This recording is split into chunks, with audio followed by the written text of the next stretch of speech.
I've adored Alice's Adventures in Wonderland since I was a boy. I didn't read the books personally since I had terrible ADD, but I did have several copies of them on audio tape, and I listened to those relentlessly. If I'm honest, a major part of my love for it, besides nostalgia of course, is the simplicity of its purpose. It never really pretends to be anything other than an amusing tale of nonsense for children, and I find that wonderful. But another reason I've always loved the Alice books is because I love film. And personally, I think that the Alice books might be some of the most adaptation-friendly books out there. Really now, think about it. For one thing, the book's plots are deliberate nonsense, leading the main character from one scene to another, with very little connection between them. What this means is that it's tremendously easy for filmmakers to trim out scenes for time and pacing, while at the same time completely retaining the original spirit of the plot. There's also the fact that most of the nonsense in the Alice books is very visual in nature. Think of the iconic Alice characters, the rabbit with a pocket watch, the centipede with a hookah, the knitting sheep, the grinning cat. These are all very specifically designed to encourage children to conjure very silly images in their mind. As a result, adapting Alice to film means that the filmmaker is presented with many opportunities to present the viewer with striking imagery and remarkable visual effects, all in the name of accuracy.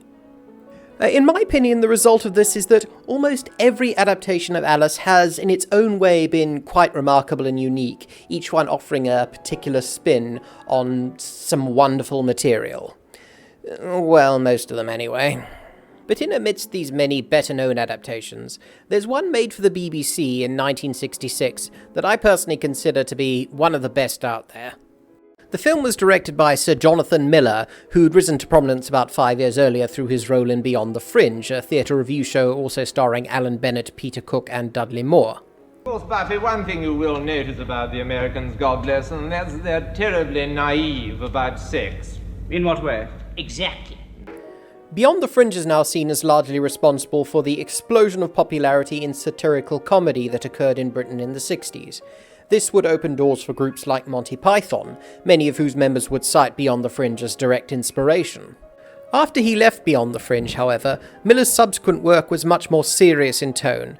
He was an extremely multifaceted individual, dabbling in everything from sculpture to neuropsychology to linguistics, but his main cultural impact was through his directorial efforts, both on stage and on screen.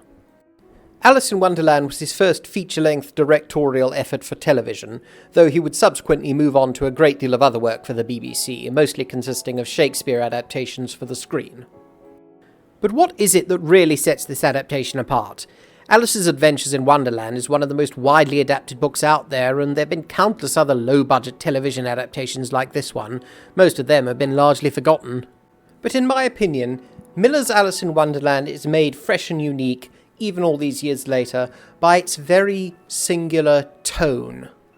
In our cynical day and age, it's popular to reimagine material previously seen as clean or innocent in a grimmer form. And in recent decades, we've seen a lot of efforts to give the Alice stories a darker, more sinister tone. It's an interesting concept, and there's definitely aspects of the original stories that could organically be made frightening or surreal. Whether it actually works, though, well, that sort of varies. The 1988 adaptation by Jan Svankmajer, with its intentionally grimy aesthetic and frightening stop motion, is a good example of Alice being made grim on a visual level, since it lends the production an engagingly macabre tone without really compromising the whimsy of the original story. On the other hand, you have disasters like Burton's version, which attempts to rework the setting into an epic and mature narrative, and as a result completely strips away both the nonsensical charm of the original story and any resemblance to Carroll's actual Wonderland.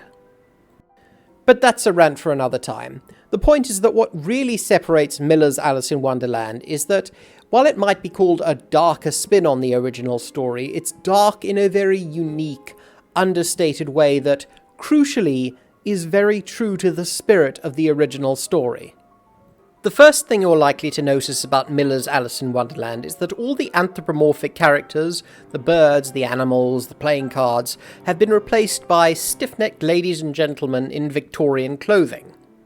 This seems a rather odd choice, and at first it's tempting to assume that it's some sort of cost-cutting measure done at the expense of accuracy.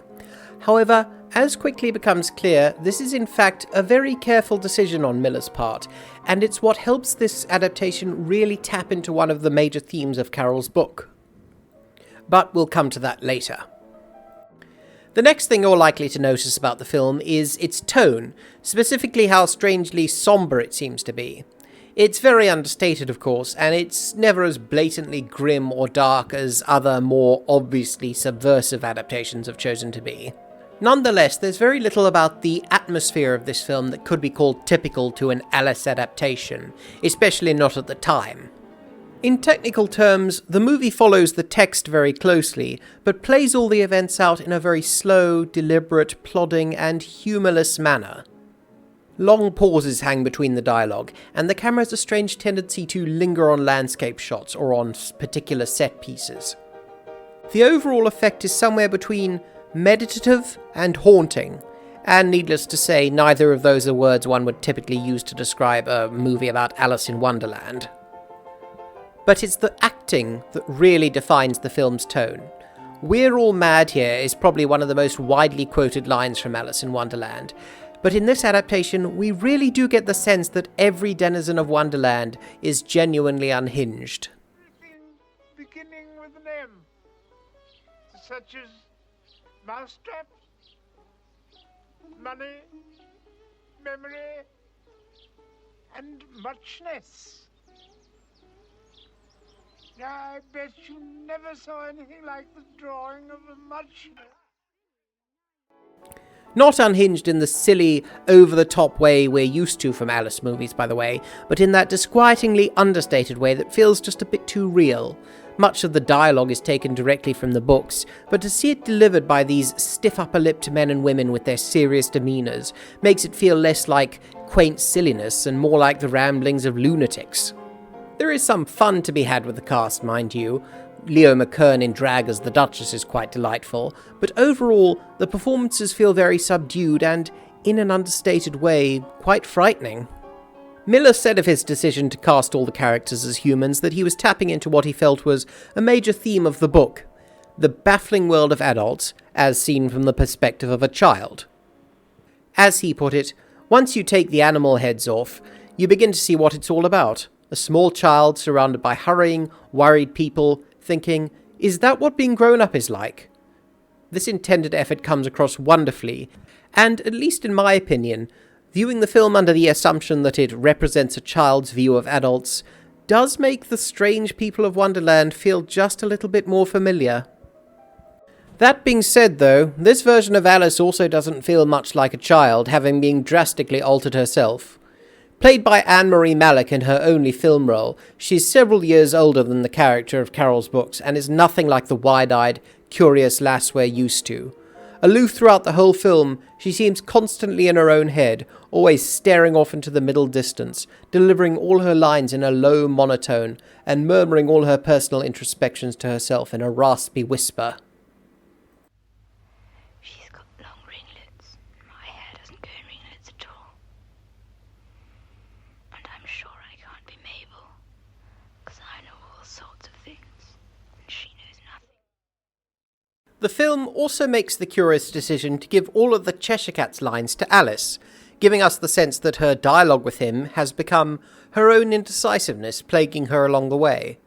The result is that we're presented with what seems, at least to me, an Alice who herself has grown up a bit, and become, like most of us as adults, distracted and aloof from the curious world around us.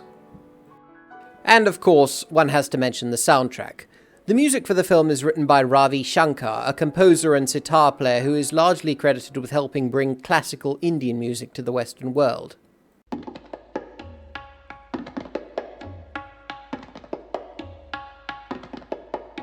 His music is magnificent, but its lively and vibrant nature stands in stark contrast to the slow, dreamlike tone of the film, and is overall not what one would expect from a production with all the aesthetics of a stuffy Victorian period piece. Thus, even though Millar's adaptation strips away many of the more obviously fantastical elements of Wonderland, the soundtrack serves as a persistent cue that it is indeed a bizarre and otherworldly place.